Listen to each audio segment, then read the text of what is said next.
Our topic for today is the song of joy from the midst of tribulation. Yan. Mahirap yan mga kapatid. Yung kakanta ka kahit na may problema ka, parang, you see, yun ang gusto ng kaaway Sister Chami. The devil wants you to be sad. Yung mga taong ganun, alam mo taong ganun, Sister Edith, yung mga taong sadista. Yeah? Yung gusto nilang umiiyak ka, gusto nilang hindi ka masaya, and that's what the devil does. The devil wants you to be unhappy. That's what Jesus said. In the book of John, the devil comes to steal, to kill, and to destroy. He wants to destroy your happiness, man. Mga kapatid, kaya, tama ang sabi ni Kuya Freddy, tawanan mo ang iyong mga problema pag may problema ka. Diba? Kasi the devil wants you to be sad. At mahirap din naman yun, lagi kang sad.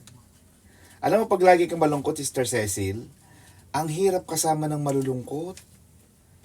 Kahit gusto mong maging masaya, hindi mo alam kung saan ka pupunta. Amen ba mga kapatid? Mahirap yun eh. Kaya minsan, kasi pag naging masaya ka, parang kang hindi nakakaunawa, parang kang very insensitive.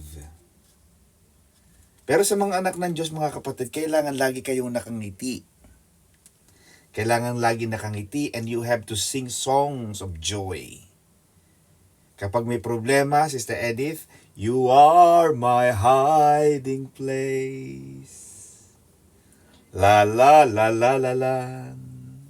Naku, alam mo, may mga balita sa'yo. You are my hiding place. Naku, Mercy, daw, ganito yan.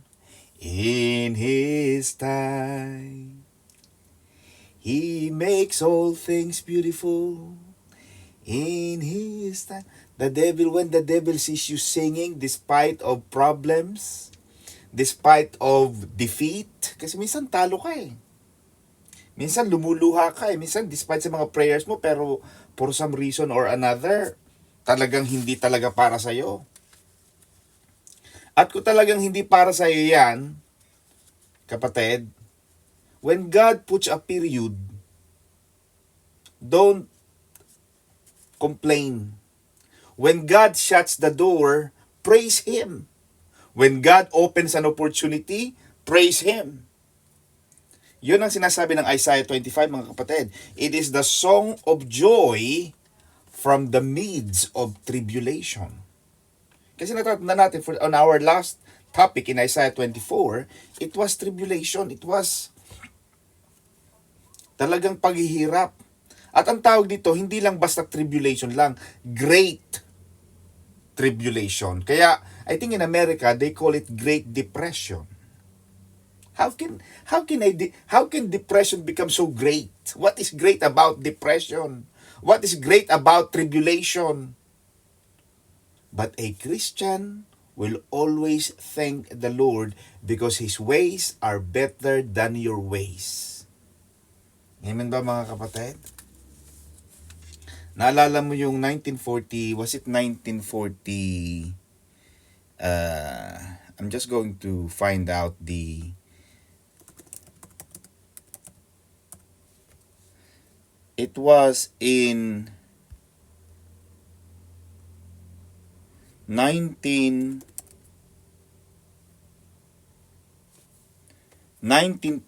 April 15, 1912. May isang Kristiyano, Sister Edith, na for the whole 5 years, this Christian has been saving money.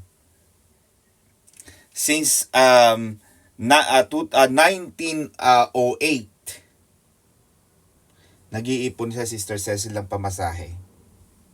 Because there was the first time that a luxury steamship, a luxury ship, will be traveling to the North Atlantic. And it will become its maiden voyage. It's the first time that the man has created a big ship and it's gonna be a maiden voyage. Ibig sabihin, first time na maglalayag itong napakalaking barko na ito. April 14, nanalangin na siya sa Lord. Sabi niya, Sister Cecil, Panginoon ha, this is the dream of my life. Matagal ko itong pinag-pray.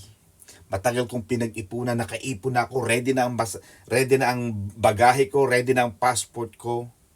Ready na ang aking mga susuotin, ready ng lahat. Lord, please, gisingin mo ako ng alas 5 ng madaling araw. Naku, Sister Edith, nagising si kapatid ng alas 8 ng umaga. Nagmamadali siya ngayon pumunta ng seaport, kasi seaport eh. At pagdating niya sa seaport, 8:01, nakikita niya yung barkong papaalis na. Nagreklamo siya sa Lord. Sabi niya, Panginoon, bakit naman ganon? Ang tagal kong inipon to, hindi mo man lang ako ginising. Lord, how could you be so bad like this? I thought you are a good God. Few days after, in April 15, 1912, Titanic sank, and it has killed 1,500 lost lives in the sea. You see? Sometimes akala natin palagi mas magaling tayo sa Diyos. But if you only trust in His will, if you only believe Him, that He knows better than you, than me does, mas maganda ang buhay natin. Relax ka lang. Kaya ang isang Kristiyano, laging relax. Hindi na kailangan magpa-facial. Bakit? Laging banat ang mukha. Laging maganda ang hitsura. Hindi mo kailangan palagi nasa facial. Bakit? Hindi ka nag-aalala. Hindi ka nag-aalala? Hindi. Ba't ka mag-aalala? Eh sabi ni Jesus, do not worry eh. 365 times, paulit-ulit, fear not, do not be dismayed, do not be afraid, do not worry. Lagi na lang sinasabing gano'n ng Panginoon Jesus. Ang mga Kristiyano palagi, lagi nag-aalala as if may nagagawa ang pag-aalala. Sinabi na mismo ng Diyos, ano ba ang nagagawa ng pag-aalala, Edith? Hindi ang pag-aalala mo, hindi nakakadagdag kahit 1 minuto ng buhay. Kanina, day off ko. Sabi ko, makapag-day off nga. Diyos ko, may tumawag. Attorney, please lang. Sagutin mo ang phone ko. May problema ako, depressed ako. Alam mo, pag ganyan nakausap ko, yung kausap ng mga depressed. Kasi nakukuha mo yan. Nasasagap yan ng radar, mga kapatid. Amen. Sige ka ko. Binayaran ako Sister Edith ng 250. So sige, akin na ang stress mo. Anong problema? Anyway, joke lang. Pero, sabi niya, attorney, ganto, narepis ang visa ko, Look. Etong sasabihin ko sa'yo. Nadidepress ka? Pag naipanalo natin tong kaso na to at nandito ng anak mo, at nasiraan ka ng bait, baka sabihin ng anak mo Mami, anong nangyari sa'yo? Nakarating na ako ng UK tapos para may topa ka. Huwag kang ma-depress. Because problems are there for you to recognize that there is God. Kung walang problema ang buhay, Sister Maria Lopez, hindi mo na kailangan ng Diyos. Bakit kailangan pa ng Diyos? Ba't kailangan pa magsimba? But sometimes, God will allow tribulation. God will allow problems so that you will recognize 2 things. Number 1, so that you will recognize that you are a limited being. Na kahit anong gawin mong pagsisikap, kahit anong gawin mong lahat na ginawa mo na, kumain ka na ng apoy, talagang sumayaw ka na ng Macarena, walay pa rin siya. Number 1.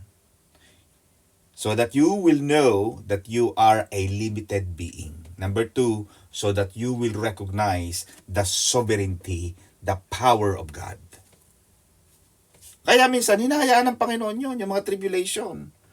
Kasi pag hindi mo na kailangan yan, ay di parang anak. Pag kumpleto lagi ang baon ng bata, hindi tumatawag sa nanay. Pero pag naubusan na yan ng baon, Sister Mercy, tatawag yan. At masayang masaya ka. Pagkausap mo ang anak mo, di ba? O anak, anong problema? Mami, ano na naman? Naku, ito na naman. Ang sarap ng pakiramdam dahil alam mong umaasa sa iyo ang anak mo. So ganun din ang Panginoon. God wants you to sing a song kahit may mga problema. Ano sabi rito, Sister Edith? I will exalt you. I will exalt you. I will praise your name. Now, ito mga kapatid, napakaganda rin ito. You see, ang ating pagsamba, Sister Edith, ay hindi lamang base sa ating nararamdaman. Naku, hindi ako a-attend, parang hindi ko feel. Hindi ako a-attend ng church, hindi ko feel kumanta. Therefore, yung palang pagkanta mo, yung palang pagpunta mo sa church, base sa nararamdaman. But worship should be a decision. Whether you feel good or not, but it has to be coming from a decision from you. You have to make that decision. Decision yon. Hindi base sa, ay ang pangit ng kanta, pero ang ganda ng lyrics. Kaya ang kanta natin, Sister Mercy, hindi tayo base sa singer. Tingnan mo ang lyrics. Hindi uso sa atin yung, it's not the song, it's the singer. No. It's the song and not the singer. Kasi pag nakabase ka na sa kumakanta ng galing, ganda ng amplifier, ang ganda ng spotlights, therefore, pag nawala na yan, wala na rin ang pananampalataya mo. Nakatingin ka doon sa kumakanta eh. Pero ang pagsamba sa Diyos, mga kapatid, ang ating pag-awit sa Diyos, kailangan nakabase sa ating desisyon na purihin siya. I will exalt you. Yun ang sabi dito, mga kapatid. Bukas, maririnig mo ang kanta ni Sister Michelle. Bibigyan ko yun ng clue. Sabi niya, sinabi ng Diyos na aangat ang buhay ko. Sinabi ng Diyos, nasasagana ang buhay ko, kaya't ako'y magsasaya, pagkat ang sinabi ng Diyos ay sinabi na. Pagka sinabi na ng Diyos, sinabi na niya na eh. Hindi mo na pwedeng bawiin. Ang Panginoon hindi bumabawi. Yun ang mahirap sa Panginoon eh. Once na nasalita na niya yon, He is bound by His word. Kaya, ang sinabi ng Diyos ay sinabi na, di ko bibitawan ang lahat ng pangako niya. Rumaragasang pagpapala. Diba? Pag sinabi na ng Diyos na rumaragasa, ibig sabihin, bubulwak ang bukal ng tubig ng pagpapala sa buhay mo. Kaya dapat mong purihin ang Diyos. Mga kapatid, wala ka sa ICU. Wala ka sa kulungan, hindi ka nasunugan, hello. Yung pa lang, kaya pag inisip mo, Sister Charmy, ano ang kakaibahan natin sa mga taong tinatamaan ng kidlat? Alam mo yung puno ko sa Bicol, may puno ako doon, Sister Flor, yung Philip tree. Naku, sabi sa akin ng, Sir, hindi na po ito tutubo. Bakit naman? Buhay pa. Tinamaan ng kidlat ang puno, kapatid. Yung pala tinatamaan ng kidlat, Sister Flor, Sister Cecil, hindi na nagkakadahon. Kaya ang gagawin ko na lang ngayon, bibili na lang ako ng artificial na dahon para mukha siyang may dahon. Pero hindi ka tinamaan ng kidlat, Sister Elaine. Hindi ka nabangga ng train, hindi ka nasagasaan ng sasakyan. Dapat mong purihin ang Diyos. Hello! Ang dami nating dapat, ang tao hindi nila binibilang ang mga pagpapala ng Diyos kasi nagiging normal na. It has become a normality of life that we fail to praise the Lord. Hindi natin nakikita yung mga bagay na ginagawa ng Diyos araw-araw. Humihinga ka? Hello? Ang iba mga kapatid, hindi na makahinga. Ang iba gumagamit ng oxygen, pero ikaw humihinga ka. Ang nabibilang natin palagi, yung mga hindi answered. But how many prayers did God give you without you? How many blessings did God give you without you asking for it? Marami kang blessing na hindi hiningi ng Diyos. na ibinigay niya kahit hindi mo hinihingi. Blessing na rin yun. Amen ba mga kapatid? Kaya, you have to praise the Lord. Kailangan mong purihin ang Diyos. At ito pa mga kapatid, Sister Chi. Now, if I did not praise the Lord, this is according to Charles Spurgeon, one of the greatest evangelists in the United Kingdom, many years ago. Sabi niya, if I did not praise and bless Christ my Lord, I should deserve to have my tongue torn out by its roots from my mouth. Kung hindi daw niya pupurihin ang Panginoong Jesus, sabi ni Charles Spurgeon, karapat dapat natanggalin yung dila niya sa bibig niya. And if I did not bless and magnify His name, I should deserve that every stone I tread on in the streets should rise up to curse my ingratitude.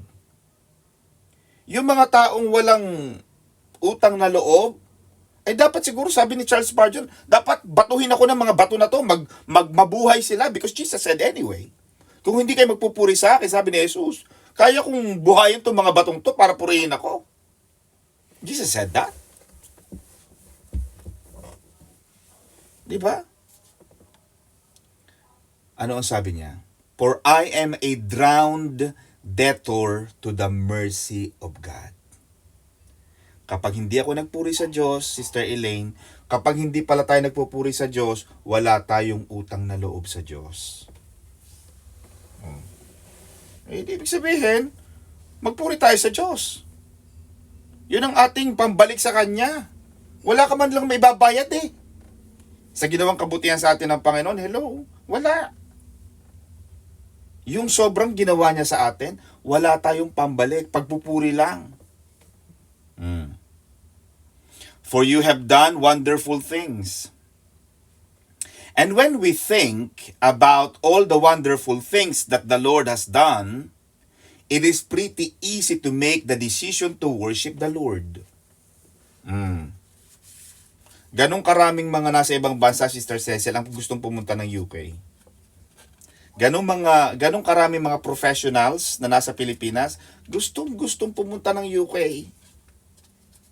Professionals ha, nagpakasunog ng kilay, Sister Edith. Sunog talaga ang kilay. Literal na sunog. Pero ikaw, buong-buo ang kilay. Walang nasunog na kilay. Pero nandito ka sa UK. Kumikita ka ng limpak na salapi. Doon pa lang, partida ka na. Malaki na ang bentahe mo, kapatid. Ano bang meron ka na deserve mo para biyayaan ka ng Diyos? What have you got? Tama ang sabi ni Haring David. Who am I, O Lord, that you will take me this far of life? Sino ako, Panginoon, para bigyan mo ako ng ganitong kalayo ng buhay? Ako ay isang normal na magtatrabaho lang. Kasi noong unang panahon, nag-aalaga lang siya ng mga tupa, tagapag-alaga lang siya. In fact, ikinakahiya nga sa ni tatay niya, si Jesse. Kasi ang inihilera niya lang na magiging hari kay Samuel, yung mga matipuno, malalaking lalaking gwapo, tall, dark, and handsome, 6-footer, malahari talagang hitsura. Hindi tinawag ni Jesse si David because Jesse thought that David was not qualified anyway.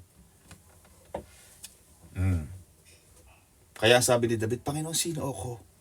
Para dalhin mo ako sa napakalayong ito ng buhay ko. Ganon din ang tanong natin sa buhay, Sister Maria Lopez. Sino ka para gawang ka ng mabuti ng Diyos? Anong meron ka? Walay.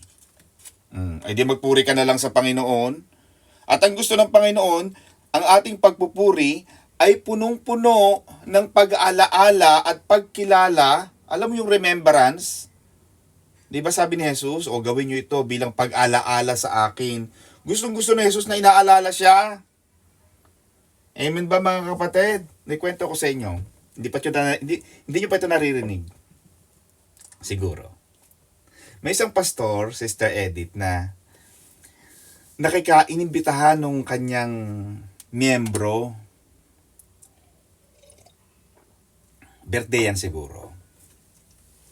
Sabi nung member, sabi niya, Pastor, may birthday party po sa bahay namin. Baka po gusto niyong kumain. O sige ka ako, sabi niya. Magpunta tayo. Ano, kailan ba? Dumating na yung time, yung date. O sige, nagpunta si pastor doon. Ang ginawa, Sister Mercy, itong mga membro na ito, ang inilabas niyang kutsara sa mga bisita, sa mga guest, sa mga bisita, sa mga kapatiran, yung normal na kutsara lang. Yeah, Sister Charmy? Ang ibinigay nila kay pastor, golden spoon. Talagang mamahaling kutsara. O, dinatapos ng kainan ngayon, Sister Chi. Matapos ng kainan na yun, naguhugas na yung dalawa. Sabi niya, sweetheart, parang nawawala yung ating golden spoon. Sino ba gumamit ng golden spoon? Si pastor lang naman ang binigyan natin ng golden spoon. At bakit nawala?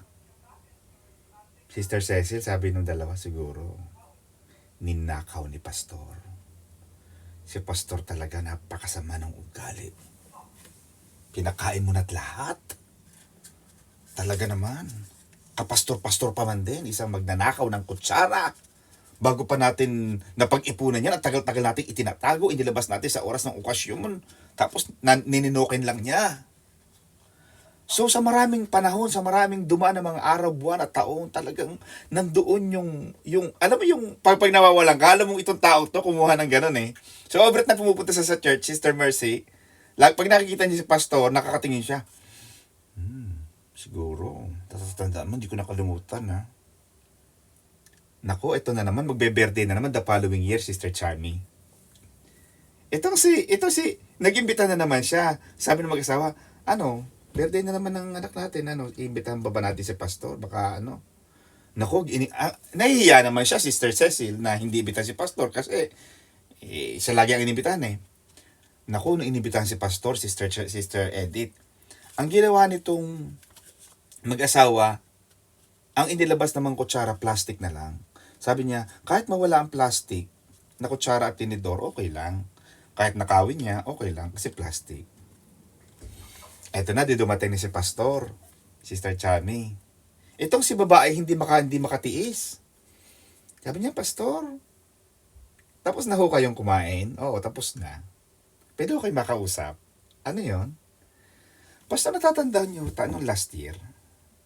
Oo, natatandaan ko, nandito rin ako. Talaga? Opo. Pastor, natatandaan niyo po na parang pinagamit po namin sa inyo yung golden spoon po namin. Nakita niyo ho ba yon? Ay, oo! Nakita ko yung golden spoon. Nasaan ho yun? Naku, Sister Cynthia, sabi ni Pastor, kapatid, napalagay ko yata yung golden spoon sa Bible. Naku, ibig sabihin, Sister Mercy, isang taon na hindi nila nabubuksan ang Bible. Mga kapatid, yun ang lesson doon. Yung pag-alaala mo sa Diyos, yun ang pagbabasa mo ng Biblia. Hello? Pag hindi ka na nagbabasa ng Biblia, mga kapatid, ang puro alam mo na lang ay buhay ng may buhay, hindi mo na nababasa ang love letter ng Diyos, therefore you forget God. We have to be, kaya sabi ng Panginoong Jesus, do this in remembrance of me. Gusto palagi ng Panginoon na pag inaawitan mo siya, kumakanta, pumapalakpak tayo, punong-puno ang ating isipan ng pag-alaala sa mabubuting bagay na ginawa ng Diyos. Amen, mga kapatid. Hindi yung nagpe-praising ka, para kang tulala, para kang tinamaan para kang natalo sa pekwa, para kang natalo sa...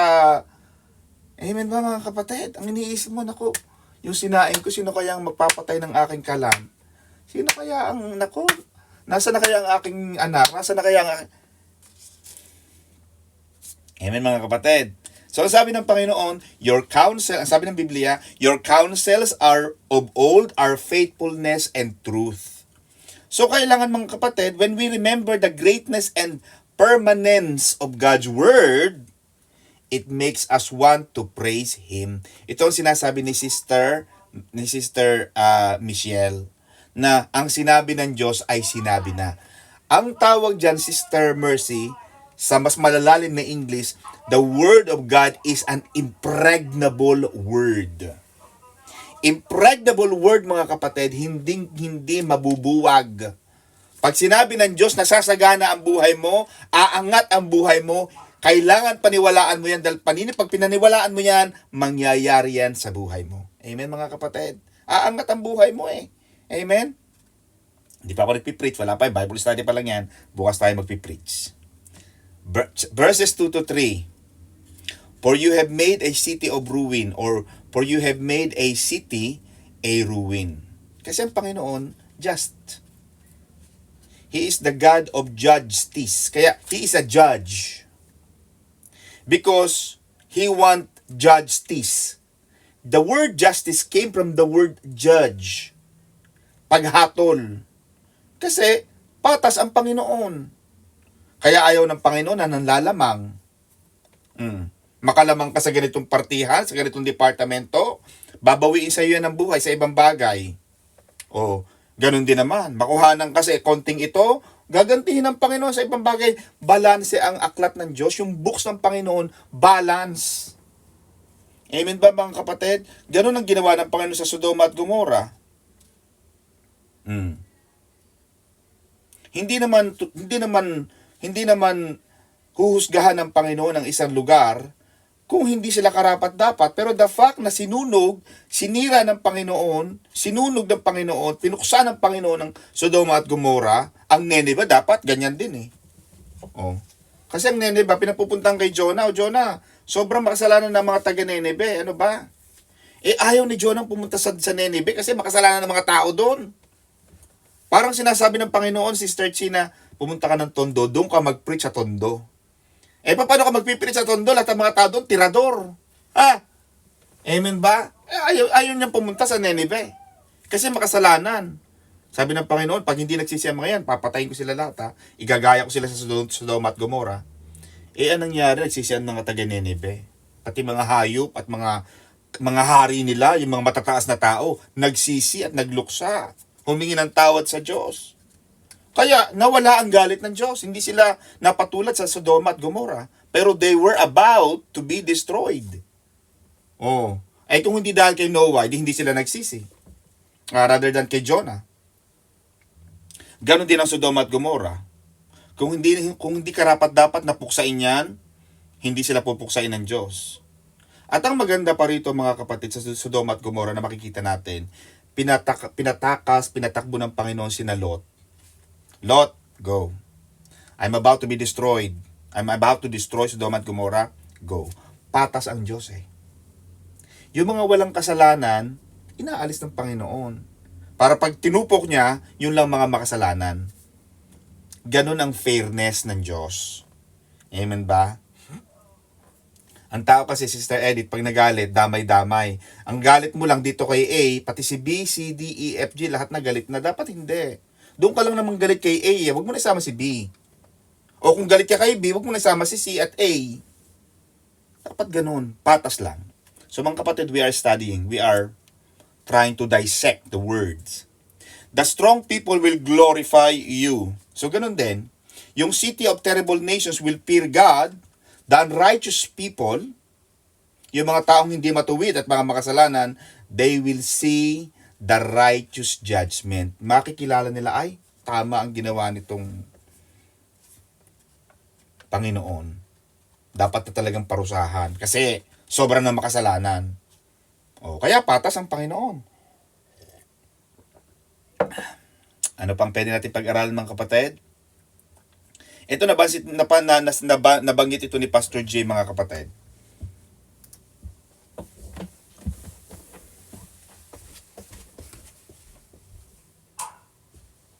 Ang sabi ni Pastor J, mga kapatid, is that yun daw, for you have been the strength to the poor and a strength to the needy. So, karapat-dapat na papurihin natin ang Panginoon. Bakit? Tingnan mo na lang. May mga kapatid tayo na nag-earn ng 500 pounds a week. Magkano yan, Sister Cecil? 500 pounds a week.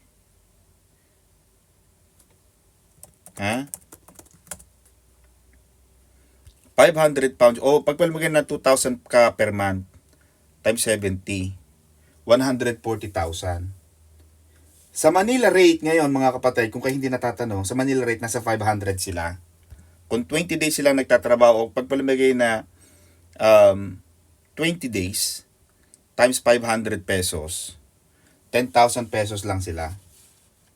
O 20, o pagawin mo ng 15,000. Ang laki ng diferensya. Kaya ang Panginoon, bagamat kulang tayo sa kaalaman, kulang tayo sa pinag-aralan, kulang tayo sa connection, pero naging kalakasan mo ang Panginoon. You are poor, I am poor, God gave you the strength. Amen ba mga kapatid? Kaya kahit tayo walang mga pinag-aralan, grade 2, grade 3 lang, no read, no write, pero nakaka-English. Amen mga kapatid, kaya dapat nating purihin ang Diyos. Amen? Kasi wala ka namang alam. Wala ka namang kilala. Oh, pero binigyan ka ng Panginoon, kabutihan ng Diyos yan. Amen ba mga kapatid? Ano pa sabi? A refuge from the storm, a shade from the heat. Ganon din ito rin ang mga dahilan natin na para purihin natin ang Panginoon. At kahit mga strangers, kahit mga ibang lahi daw, ay pinagpapala ng Panginoon. Dahil pinagpapala tayo, yung mga tao nagmamahal sa atin, yung mga tao nakapaligid sa atin, nabibiyayaan din sila. Amen ba, Sister Cecil? O, biro mo ikaw. O, pinagpapala ka ng Panginoon, 140,000 a month. O, magkano na yun sa per year? Sige na nga. 140,000 per year. Nasa 1.6 million a year.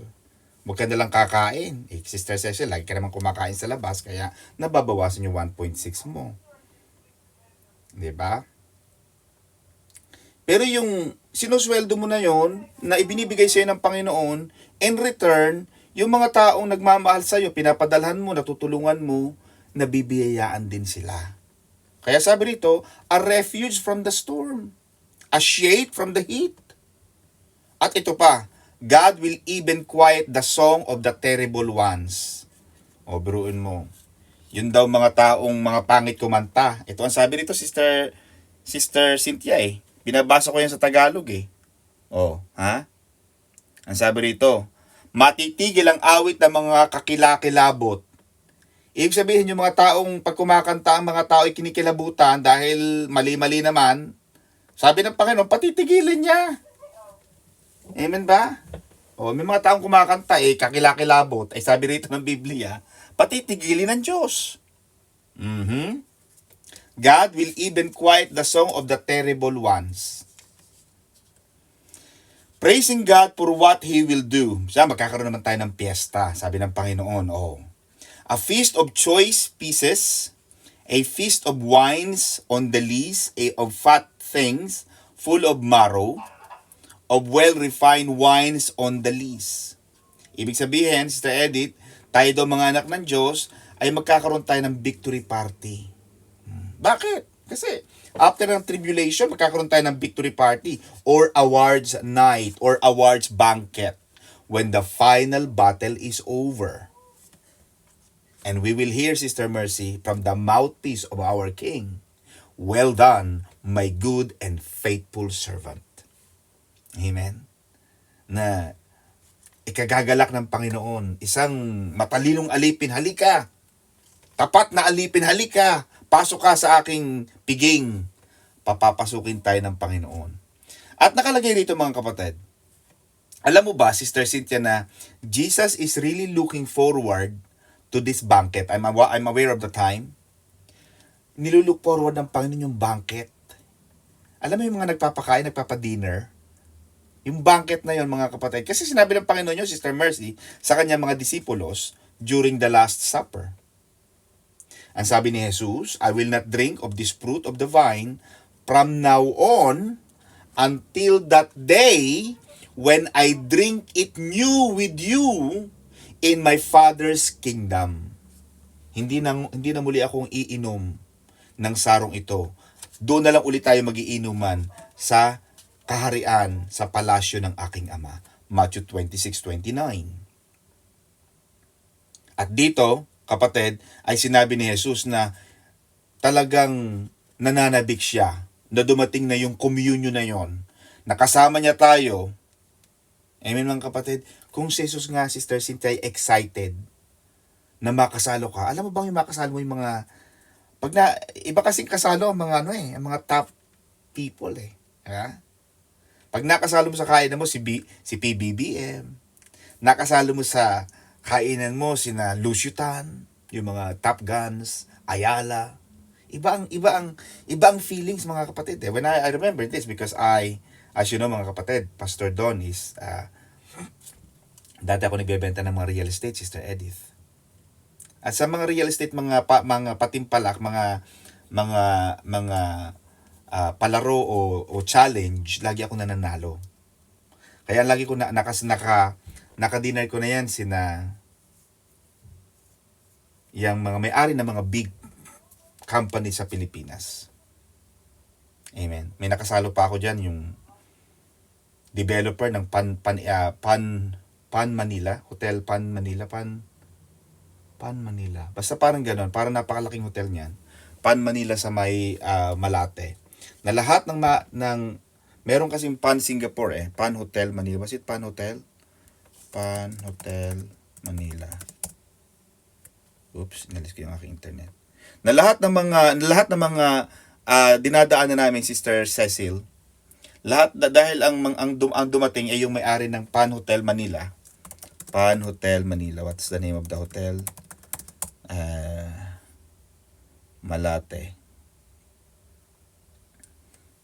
Pan Hotel Manila.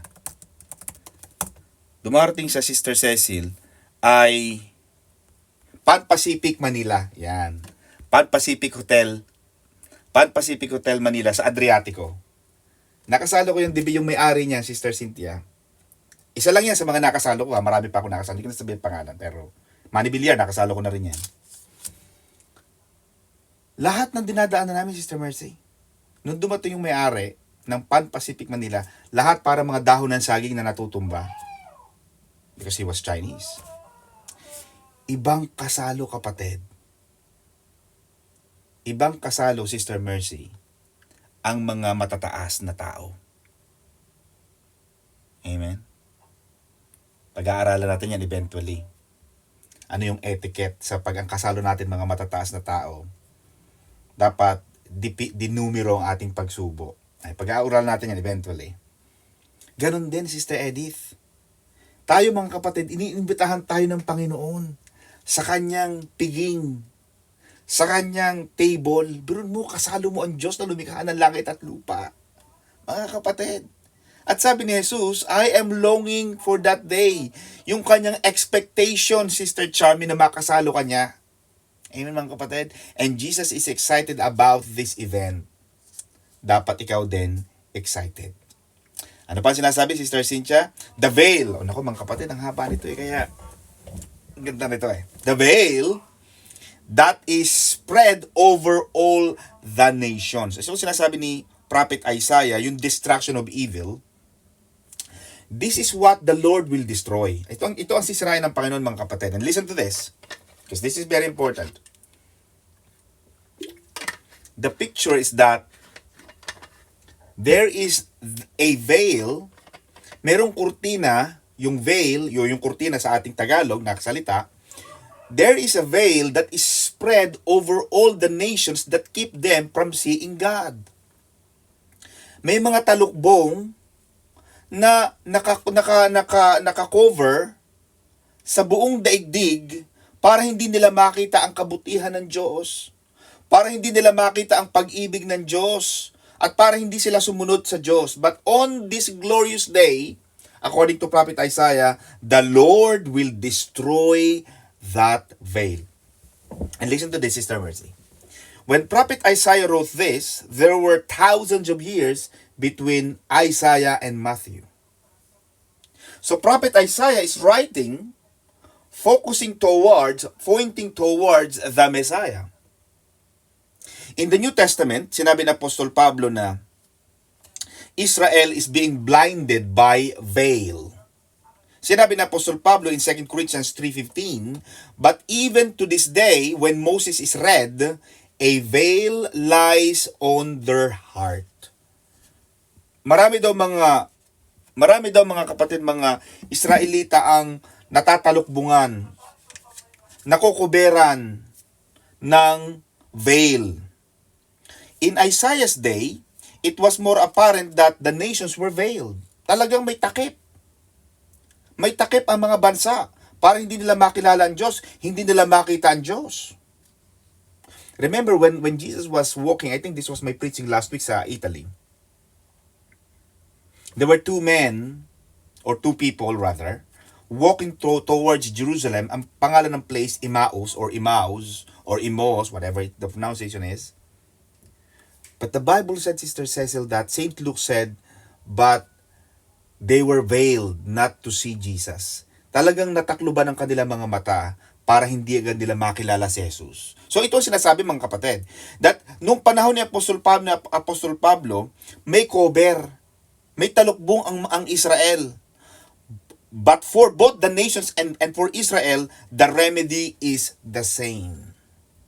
2 Corinthians 3:16, nevertheless, when one turns to the Lord, kapag ang isang tao ay bumalik sa Diyos, kahit na may talukbong ka dati, o ang Israel may talukbong, but St. Paul said, but when one turns to the Lord, the veil is taken away.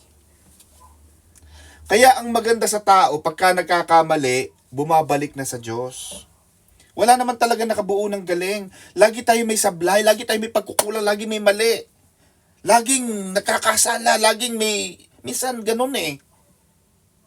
Pero ang sabi ni Apostol Pablo, mga kapatid, na sinasabi ng Biblia, Sister Mercy, but when one turns to the Lord, that veil is taken away. Inaalis na ng Diyos. Bakit? Nakilala mo na. Yung paghingi mo na lang ng apology, Sister Edith, sample, nagkamali ka. May nasabi kang hindi maganda, for example lang. May nasabi kang hindi maganda. Yung pag-apology mo na lang na yon, that is a way, that is the first journey to forgiveness. Because you acknowledge. You acknowledge your mistake. At inaalis na ng Panginoon yung talukbong. Amen mga kapatid. Now, I know I'm still have 10 minutes, pero mga kapatid, I would like to tell you, to show you, ano yung kahalagahan. What is the significance? When Jesus died, Sister Edith, what is the significance of that veil na nasira, nahiwa, nahati, from top to bottom, Sister Mercy? Tearing of the veil at the moment of Jesus' death dramatically symbolized that His sacrifice, listen to this mga kapatid, that His sacrifice, the shedding of His own blood, was a sufficient atonement for sins. Because the veil, Sister Edith, yung kurtina, nagpapahiwala yun between the Holy of Holies and the rest of the temple. May kurtinang nakaharang. Amen mga kapatid? When Jesus died, the veil was torn and God moved out of that place, never again to dwell in a temple made in human hands. Acts 17:24.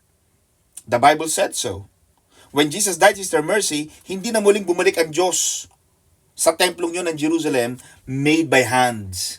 God was through with that temple and its religious system. Tapos na ang Panginoon dyan. Kaya Jesus said in the last hour, when Jesus said, it is finished, tapos na ang mga religious system. Tapos na ang pagpapahirap ng mga eskriba, ng mga pariseo sa mga tao. And the temple and Jerusalem were left desolate, destroyed by the Romans in after Anno Domini 70. After na mamatay na ang Panginoon in the year of the Lord, 70 years after, winasak, sinira na ng mga Romano ang templong yun. Just as Jesus prophesied in Luke 13:35. And as long as the temple stood, habang nandun ang templo na yon, Sister Edith, nananatili ang batas ng lumang tipan. Hebrews 9:8-9 refers to the age that was passing away as the new covenant was being established. Hebrews 8:13. Now mga kapatid, I'm just explaining to you the meaning of the veil. And listen to this, mga kapatid.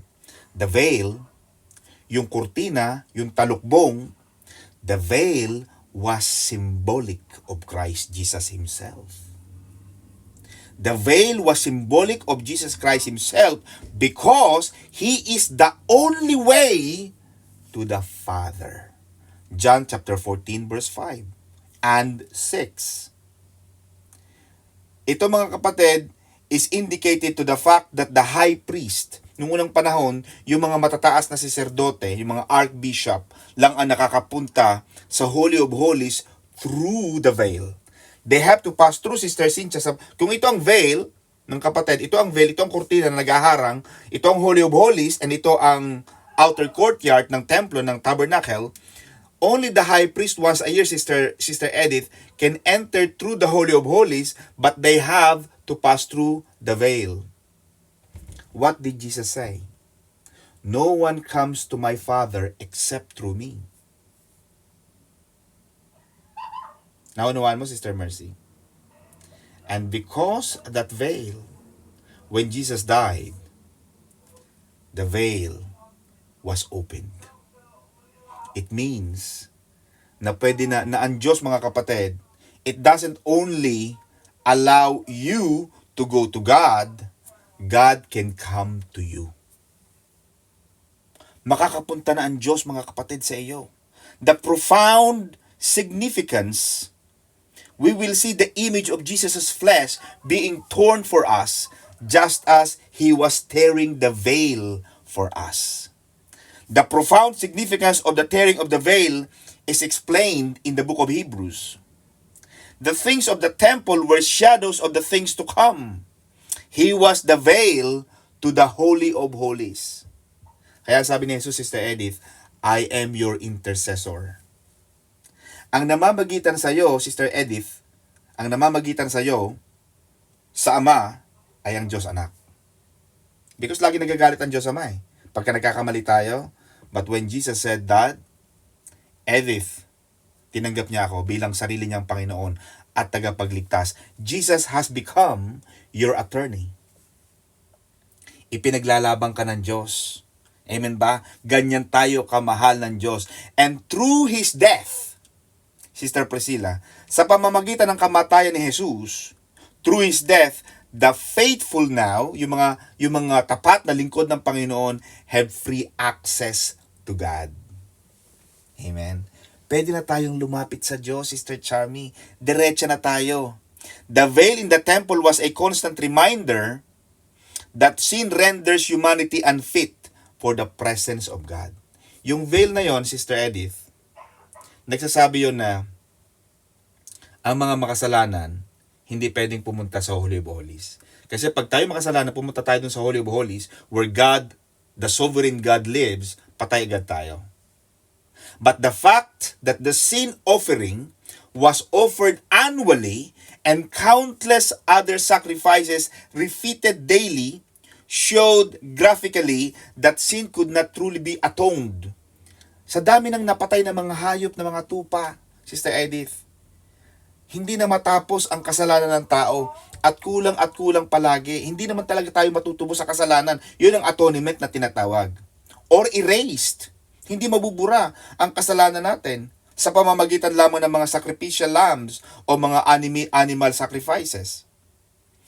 But Jesus Christ, through His death, sa pamamagitan ng pagkamatay ng ating Panginoong Jesus, through His death, kaya tawag sa Kanya, Sister Edith, Blessed is He, the Lamb of God. Hindi siya tinawag na the Lion of God, hindi siya tinawag na the Dove of God, or the Carabao of God. He was called the Lamb. Because ang laging inihahandog sa mga kasalanan, laging tupa. Sa pamamagitan ng pagkamatay ni Jesus, mga kapatid, inalis na ng Panginoon, He has removed the barriers between God and man, and now we may approach God with confidence and boldness. Yun ang veil, mga kapatid. Pwede ka nang tumawag sa Diyos ng diretsyo. And mga kapatid, I know I took time for that, but I really wanted you to get something out of a Bible study. Ayoko yung uuwi ka, tapos wala na ako natutunan sa Bible study na yun. Hindi. Amen mga kapatid. At saka minsan, kailangan mas malalalim ang pinag-aaralan natin. Hindi laging lugaw ang kinakain natin. Kailangan mga nakakabagol ng mind. Di ba, Sister Mercy? Makabagong ideya. Bagong mga pananaw sa salita ng Panginoon para may natututunan tayo. Para pag may dumating dyan ng mga ibang paniniwala, kaya mo silang banggain. Bakit? Nag-aaral tayo sa Maranatha. Amen? Now, ano pa mga kapatid? Okay pa ba kayo? Sister Arlene, okay pa kayo dyan? Isang oras na lang mga kapatid. Ano pa sabi? He will swallow up death forever. Ibig sabihin, kung nanonood ka Sister Edith ng mga pelikula, alam mo pag binabaril si Fernando Poe Jr., di ba, hindi siya namamatay. Pag sinusuntok siya, hindi siya tinatamaan. Di ba? Yung mga sci-fi movie, binabaril ng kala, tinatamaan siya ng mga bala, di ba? Buhay siya, lakad siya. Ibig sabihin, yung death may power pa. Pero sabi ni Propeta Isaiah, the Lord will also destroy death. There will be a day that will come when death will become powerless. Mawawala na yung kamatayan, Sister Edith. Bakit? Ang kamatayan ay ibinigay, pinasimulan ni Adan. Sa kanyang rebellion, Genesis chapter 2 verse 16 to 17, pumasok ang kamatayan sa buhay ng tao. Kaya alam mo, Sister Arlene, pagdating ko sa langit, hahanapin ko talaga agad si Adan. Adan, anong ginawa mo? Sabi mo sa akin, anong nasa kukote mo nung kinakain yung dalawa ni Eva, ha? Diba, Sister Pressy? Hanapin natin si Brother Adan kasi yan ang nagpasimula niyan eh. But, there will be one day the complete elimination of God's death because of one man. Because of the first man, death came to the universe. But because of that one man also, Jesus said, I will destroy death.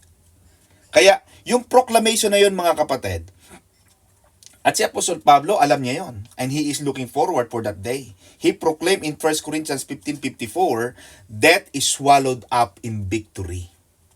At ito mga kapatid ay totoo sa mga naniniwala, sa mga mananampalatayang kagaya natin, when death will be defeated by resurrection. At ang resurrection, mga kapatid, hindi ito kagaya ng resuscitation. Yung resuscitation, pagka namamatay, di ba, yung boom, boom, boom, nabubuhay, yung namatay, nabubuhay uli. Di ba? Kagaya ni Lazarus. Ang tawag sa kanya, resuscitated. Pero hindi siya resurrected. Kasi, binuhay siya ng Panginoong Hesus uli, di ba, namatay siya, binuhay siya uli ng Panginoong Hesus. Pero namatay uli siya eh. And until now, Lazarus is still dead. But death, that prophet Isaiah was referring to in this chapter, ito mga kapatid ay a new order of life that will never die again. Diba? Hindi ka na muling mamamatay. Yun ang sinasabi mga kapatid ni Prophet Isaiah, at yun ang ating makakamtan mga kapatid. And the Lord will wipe away the tears from all the faces. How glorious mga kapatid ang kaawaan ng Diyos. Hindi lang ito yung aalisin ng Panginoon yung mga bagay na nagpapalungkot sa atin. Or even that He gives us a handkerchief. Hindi lang bibigyan ng panyo. Hindi ka lang bibigyan ng panyo, Edith, ito na ang panyo, pahirin mo yung luha mo. No. He said, the Lord will wipe your tears. He will gently and lovingly wipe your tears from all the faces. Wala na yung pagluha. Wala na yung pag-iyak. Amen. Wala na yung pangungulila, wala na yung depression, wala na yung stress. Papawiing lahat yan ng Diyos. Amen. Yung mga kalungkutan, wala na. Hindi ka na malulungkot. Bakit? Papawiin ng Panginoon lahat yan. Aalisin ng Panginoon lahat ng kalungkutan. Amen. At yun ang ating inaasahan sa Panginoon. The rebuke of His people will take away from all the earth. Mga kapatid, I'm moving past the time. Yung rebuke mga kapatid, kailangan din minsan napapagalitan daw, sabi dito ni Propeta Isaiah. Yung rebuke of His people. Rebuke of His people, mga kapatid, 7-8. At ang kakutsaan ng kanyang bayan ay maaalis sa buong lupa sapagkat sinalita ng Panginoon. In English, mga kapatid, it's quite a different translation here. But for the purpose of our topic, mga kapatid, ay pag-aralan natin yung rebuke. Yung rebuke kasi, kailangan maganda rin sa tao, tinutuwid. Huwag kang magalit pag tinutuwid ka.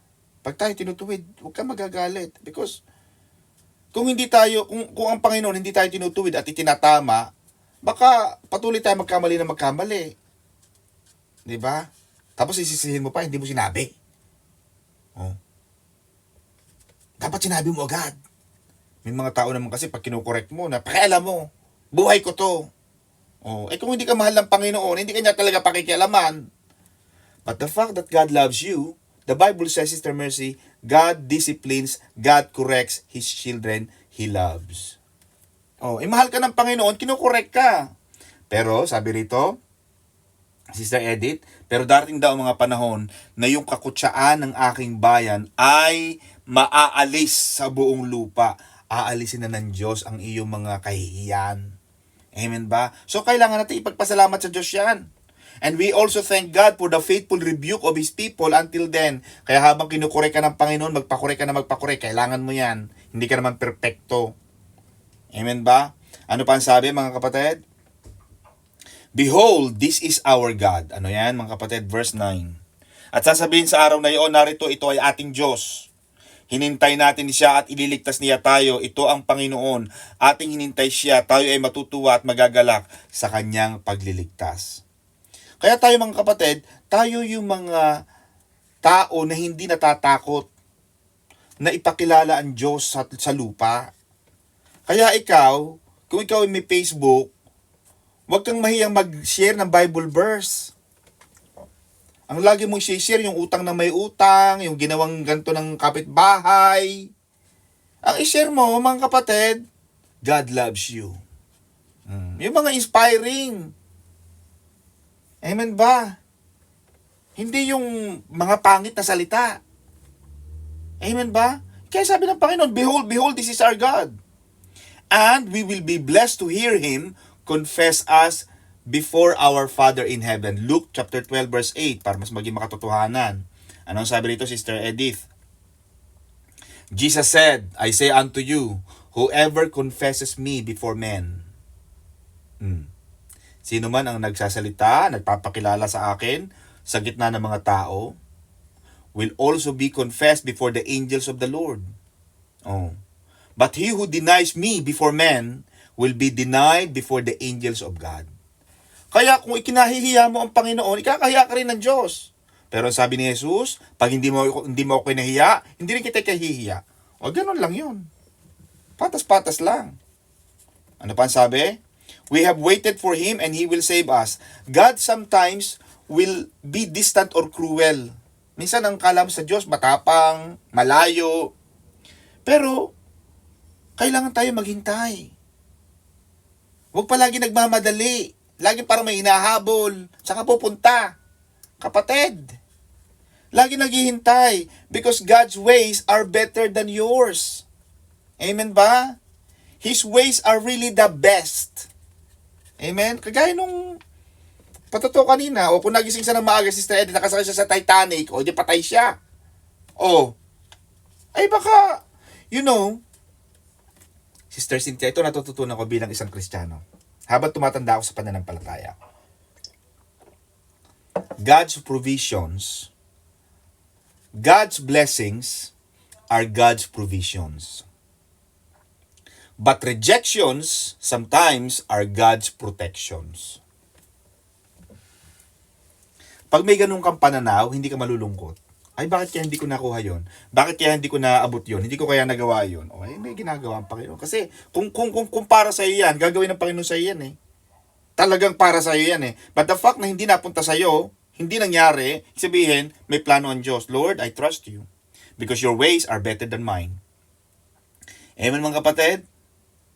Ano pa sabi rito? We will be glad and rejoice in His salvation. Ano sabi rito, mga kapatid?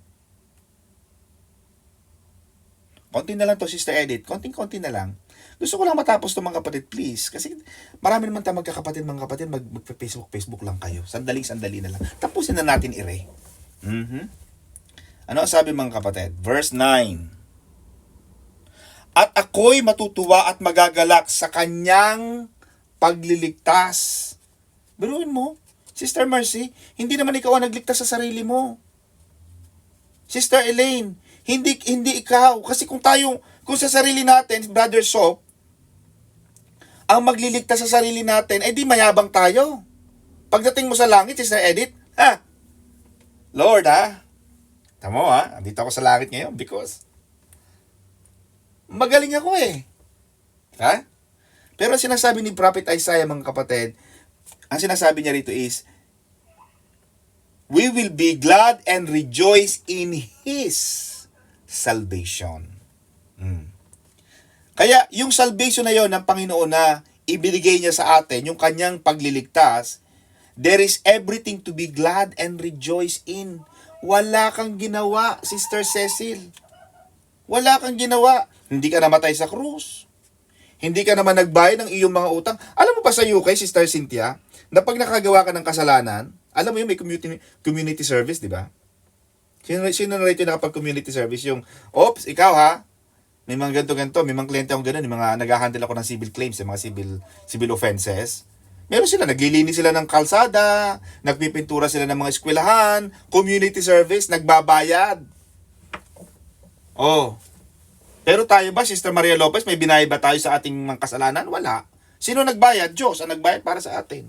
Na dapat ikaw ang magbabayad, dahil ikaw ang masama, ako ang masama, dapat tayo ang magbabayad. Pero hindi tayo pinagbayad ng Diyos. Kaya sabi ni Propeta Isaiah, His salvation. He gave it to you free of charge. You do not have to do anything. Wala kang ginawa to be eligible for His salvation. Hindi hinayaan ng Panginoon, Sister Edith, na ikaw ay mapunta sa lawa-lawa ang apoy at mamatay ka na doon. He gave it to you for free. Ano lang gagawin natin, Sister Edith? Maniniwala lang tayo sa Diyos. For God so loved the world, so that whoever believes in Him will not die, but will have an everlasting life. Yun lang ang gagawin natin mga kapatid. Amen mga kapatid? So mga kapatid, I can run for more, but I think I have given you the entirety of Isaiah 25. Amen mga kapatid? God bless you all. Back to you, Sister Cynthia and Pastor Jay.